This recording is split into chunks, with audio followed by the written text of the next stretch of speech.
সবাইকে জানাই সুপ্রভাত। আশা করি আপনারা সকলেই খুব ভালো আছেন। এখন বাজছে সকাল 8টা, আর আজকে তো রবিবার, ছুটির দিন। আজকে বাবা আর ছেলে লম্বা দেখছি ঘুম দিচ্ছে, এখনও কেউই ওঠেনি, ওই জন্য তাদেরকে আর ডাকলাম না। আমি উঠে পড়েছি তাড়াতাড়ি। তো ভাবলাম যে স্টিহানের বাবা উঠলে কিছু জিনিস আনতে বলবো, তো সে তো এখনও ঘুমোচ্ছে, ওই জন্য ডাকাডাকি না করে একেবারে ব্লিঙ্কিটটা খুললাম। 2-3 দিন হলো ডিমগুলো শেষ হয়ে গেছে। ফ্রিজে যদি 2-1টা ডিম থাকে, অসময়ে কিন্তু এই ডিমগুলো ভারী কাজে লাগে। আর শ্রীহানকেও মাঝে মধ্যে একটা করে ডিম দিই খাওয়ার জন্য। আজ সকালে যখন ভাবলাম শ্রীহানের বাবাকে দুধ আনতে পাঠাবো, তখন বলবো একটা ট্রে ডিমও নিয়ে নিও। তো তাদের তো এখনও কারুরই পাত্তা দেখছি না, ওই জন্য একেবারে ব্লিঙ্কিট থেকে ডিম, দুধ আর এখানে কয়েকটা জিনিসও অর্ডার করে নিয়েছি।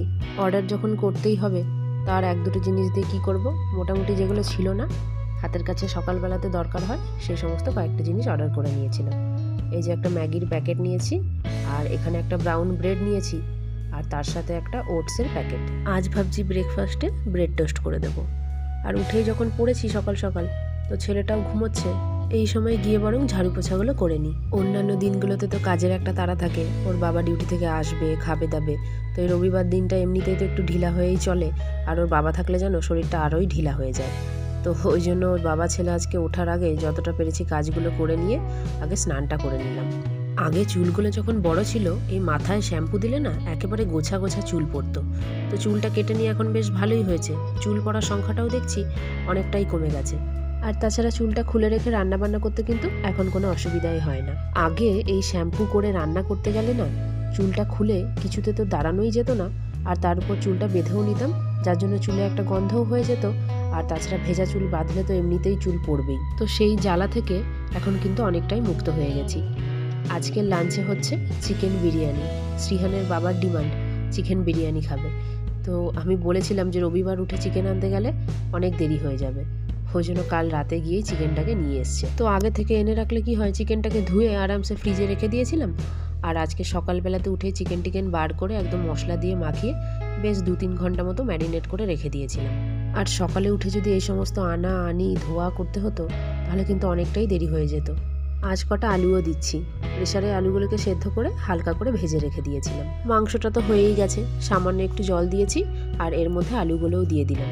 মাংস ঝোলের সাথে আলুটা বেশ একটু মিশে যাবে, আর ঝোলের কালারটাও আলুর মধ্যে চলে আসবে। শুধু অল্প একটু ফুটাবো, দিয়ে নামিয়ে দেবো। শ্রীহানের দাদু থাকাকালীন লাস্ট বিরিয়ানি করেছিলাম, তারপরে এই আজকে করছি।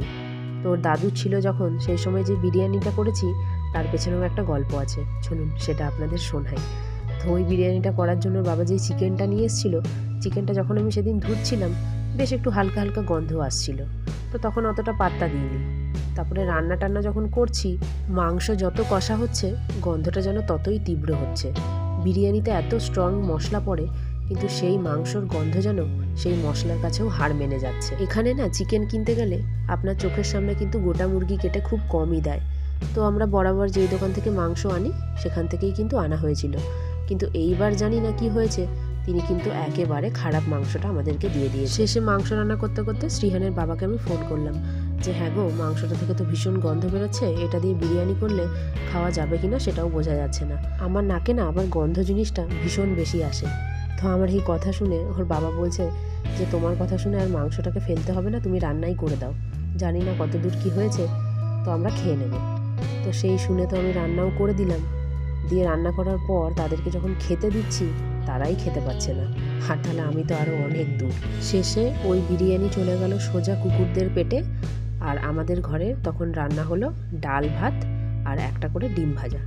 এই দেখুন, এক গাড়ি ভর্তি করে কতগুলো টিনের বক্স কিনে নিয়ে এসছে। কি হবে এতগুলো বক্স দিয়ে কি জানি, দাঁড়ান ওর বাবাকে জিজ্ঞেস করি। আমাদের তো এত বক্সের প্রয়োজন নেই, তো এতগুলো বক্স আবার কিসের জন্য নিয়ে এসছে। প্রথমে তো আমি নিজে দেখেই হতভম্ব হয়ে গেলাম যে ওর বাবা কি আবার পাগল টাগল হয়ে গেল নাকি, এতগুলো বক্স কিনে নিয়ে চলে এসছে। তো ওর বাবাকে জিজ্ঞেস করাতে বলল এখানে তো 5টা আছে, আরও নাকি 3খানা ছিল, তো 4-5 জন ফ্যামিলি মিলে একসঙ্গে গিয়ে সবার বক্স কিনে নিয়ে এসছে। তো আমাদের ঘরে তো 3টে আছেই, আর 2টো আমাদের দরকার ছিল, ওই জন্য এই 2টো আমাদের ঘরে তুলে রাখলাম, আর ওগুলো যাদের রয়েছে তারা এসে আবার পরে নিয়ে যাবে। এই বক্সগুলোকে ঘরে আনতে দেখে মনে হচ্ছে যেন যাওয়ার দিনটা বোধহয় খুব তাড়াতাড়ি এগিয়ে আসছে। এবার জিনিসপত্রগুলোকে সুন্দর করে পরিষ্কার করে গুছিয়ে গুছিয়ে এই বক্সের মধ্যে ভরে ফেলতে হবে। এর পরের জায়গায় গিয়ে আবার যে কোথায় কি বক্স রাখা হবে কি জানি, এইবার তো আরও দুটো বেড়ে গেল। দিন যত যাচ্ছে বক্সের সংখ্যা বোধহয় ততই একটা করে বেড়ে যাচ্ছে। এগুলোকে এবার হালকা ভিজা কাপড় দিয়ে মুছে নেব। দোকানে এতদিন ধরে পড়ে থাকে তো বড্ড ধুলো পড়ে গেছে দেখছি। ওর বাবা আর আমি মিলে দুজনে একটা একটা করে বক্স পরিষ্কার করে নেব। বেলাটাও তো অনেকটাই হয়েছে, ওর বাবার জন্য আমিও অপেক্ষা করছিলাম। কেউই এখনো খায়নি।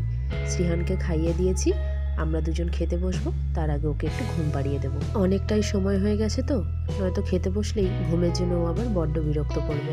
চলুন কাজটা তাহলে দুজন মিলে তাড়াতাড়ি করে শুরু করে ফেলি। নিয়ে এসো ঘরে নিয়ে এসো। বাবা তুমি পাপাকে হেল্প করছো নাকি? চলো চলো চলো চলো চলো চলো চলো চলো, আস্তে আস্তে, হ্যাঁ আস্তে আস্তে।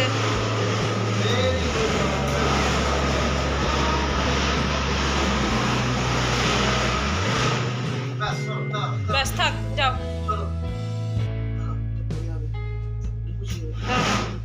আচ্ছা দাঁড়াও, কথা তো এরকম থাক, পরে সেট করবো। আবার ওদিকে যায়।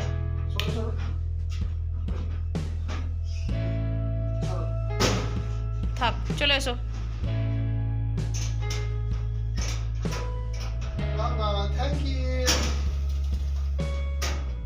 চলো এসো এসো, এখন খেলে না, চলো চলে এসো। আজ বড় একটা চিন্তা থেকে মুক্ত হওয়া গেল। অনেক দিন ধরেই ভাবছিলাম যাওয়ার তো সময় প্রায় হয়েই এলো, বক্স দুটো তো আরও লাগবে, তো কবে কেনা হবে। এই করতে করতে তোর বাবা বললো যে আজকেই তাহলে সময় হয়েছে, গিয়ে না হয় দেখেই আসি কোথায় কীরকম কি পাওয়া যায়। আর এগুলো দেখে কিনতে তো একটু সময় লাগবে, একটা দোকান ঘুরলে তো হবে না, মোটামুটি বহু দোকানই ঘুরে ঘুরে সমস্ত জায়গায় দেখতে হবে। প্রত্যেক জায়গাতে কোম্পানির জিনিসও আলাদা হয়, আর তার সাথে দামের একটা ব্যাপার তো থেকেই যায়। জিনিসপত্র সব লোড করার পর বক্সের ওজন তো ভীষণ হয়ে যায়, তাই একটু ভালো দেখে যদি না কেনা হয় তাহলে কিন্তু বক্সগুলো বেশি দিন টিকবে না। বড্ড খিদে পেয়েছে, চলুন দুজন মিলে এবার খেয়ে নিই। এখন ওই সন্ধ্যে 7:30 মতো বাজছে। সন্ধ্যাবাতি দিয়ে দিয়েছিলাম, চা করতে যাব, তো এমন সময় বাবা বললো আজকে আর চা করতে হবে না, আমাদের এই এরিয়াটার মধ্যে একটা ডি-মার্ট আছে, তো চলো সেখান থেকে গিয়ে একটু ঘুরে আসি। এই ডি-মার্টটাতে আমরা আগে কিন্তু কখনো আসিনি। তোর বাবা বলাতে রেডি সেডি হয়ে বেরিয়ে পড়েছি। আগে যখন ওই বাইরেটাতে থাকতাম তখন সামনাসামনি একটা ডি-মার্ট ছিল, তো ওখানটাতেই যাওয়া হয়েছিল। আর তারপরে এই কোয়ার্টারে আসার পর তো বিশাল মেগামার্টটাই আমাদের এখন একমাত্র বাজার করার জায়গা হয়েছে। এটা কিন্তু বাড়ি থেকে বেশ অনেকটাই দূর দেখছি, আসতে বেশ অনেকটাই সময় লাগলো। আর তার উপর এখানকার রাস্তাঘাটে যা জাম থাকে, তাই জন্য মনে হচ্ছে যেন সময়টা আরও বেশি লেগে গেল। এখানে পার্কিংটা দেখুন, বিশাল বড়, এই দিকটাতেও রয়েছে আবার ওদিকটাতেও রয়েছে। পার্কিংগুলোতে আবার ABCD করে মার্ক করাও রয়েছে, নাহলে এত বড় পার্কিং গাড়ি রেখে কে কোথায় যে গুলিয়ে ফেলবে তার হয়তো ঠিক নেই, তাই হয়তো এই নাম্বারিংগুলো করে রেখেছে। এখানে এনাদেরকে আবার জিজ্ঞাসা করলাম যে ডি-মার্টটা কোন ফ্লোরে পড়বে, এটাতে তো আসিনি, ওই জন্য কোনো কিছুই জানা নেই, আর বেশিক্ষণ সময়ও আবার এখানে দেওয়া যাবে না।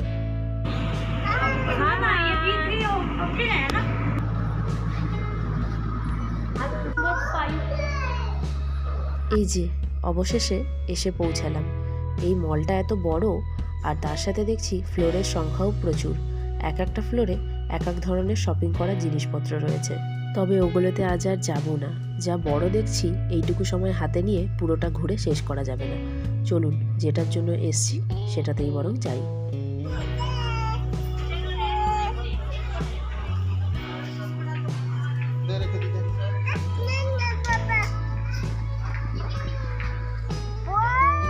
বিশাল মেগামার্টে যে কয়বারই গেছি কিটো জুতোগুলো কিন্তু একটাও দেখতে পাইনি, তো এইটাতে আরও বিশেষ করে এলাম ওর একটা কিটো কেনার জন্য।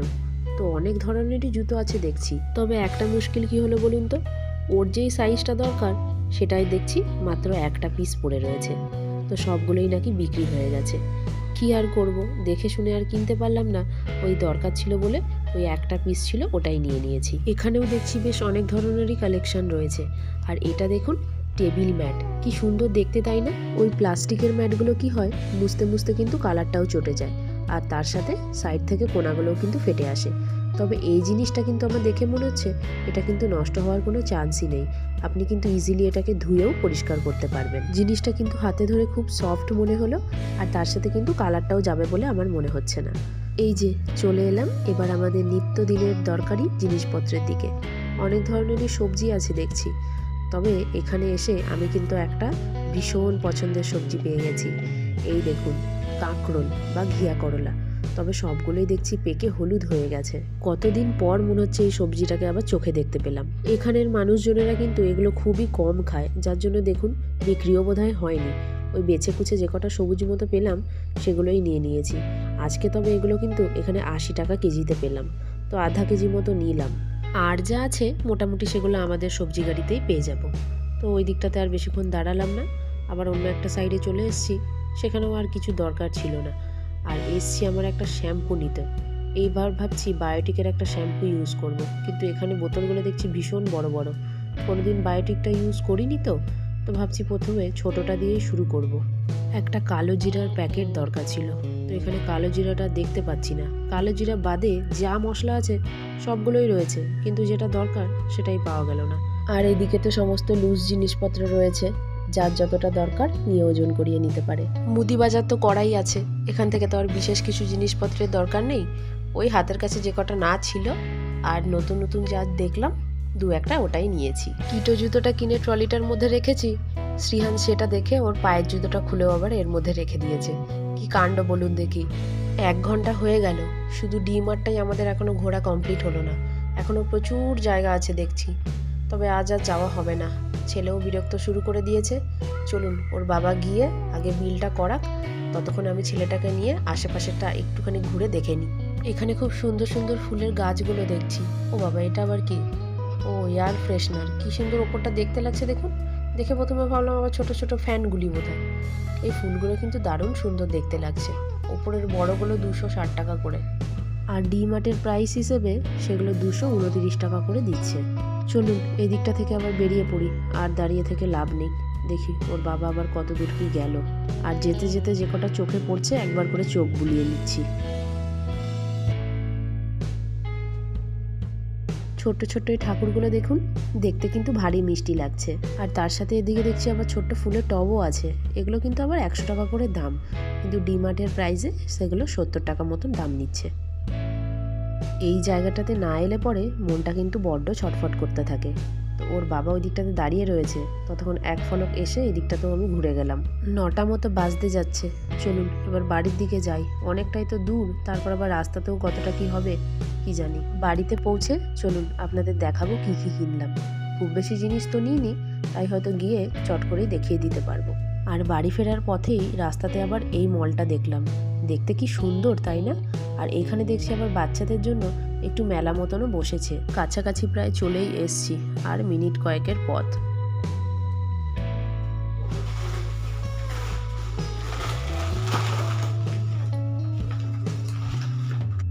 এই যে ছেলের কিটো জুতো, অনেক দিন ধরে খোঁজার পর আজকে ওখানে গিয়ে পেয়েছি, তাও আবার এই একটিই পড়েছিল। আর এটা হচ্ছে গুড়ের পাউডার, শ্রীহানের বাবা খাবে ওই জন্য নিয়ে এসছে একটা প্যাকেট।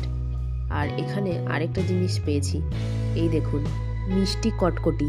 আমি তো এই নামটাই বলি, তাই আপনাদেরকেও এই নামটাই বললাম। স্কুলে যখন যেতাম, স্কুলের বাইরে ঠেলা গাড়িতে একজন এরকম অনেক জিনিসপত্র বিক্রি করতো। তো সেখানে নিমকি, কটকটি, বিস্কুট, চিড়ে ভাজা আরও নানান ধরনের জিনিসপত্র থাকতো। তো তার কাছ থেকে মাত্র 2 টাকা দাম দিয়ে এরকম মিষ্টি কটকটিগুলোর প্যাকেট কিনে খেতাম। তো আজ বহুদিন পর দেখতে পেয়েছি, তাই একটা প্যাকেট নিয়েছি। আর একটা জিম জ্যামের পপস বিস্কিট নিয়েছি, আর তার সাথে এখানে ঘিয়া করলা নিয়েছি। আর একটা লেসের প্যাকেট নিয়েছিলাম, যেটা গাড়িতে আস্তে আস্তেই খাওয়া হয়ে গেছে। আর ছেলের জন্য একটা খেলনা গাড়ি নিয়েছি। এখানকার ভাষায় ওই মিষ্টি কটকটিটার নাম বোধহয় শঙ্করপালি, ওই জন্য প্যাকেটটার গায়ে দেখলাম ওই নামটাই লেখা আছে। চলুন সমস্ত কিছু গুছিয়েও নিয়েছি বাজার দোকান, এবার ছেলেকে খাওয়াবো। ব্লগটাও তাহলে আজকে এখানেই শেষ করছি। ভালো লাগলে একটা করে লাইক, কমেন্ট, শেয়ার করবেন। তাহলে সকলেই ভালো থাকবেন, সুস্থ থাকবেন। খুব তাড়াতাড়ি দেখা হবে পরের আরেকটি নতুন ব্লগে।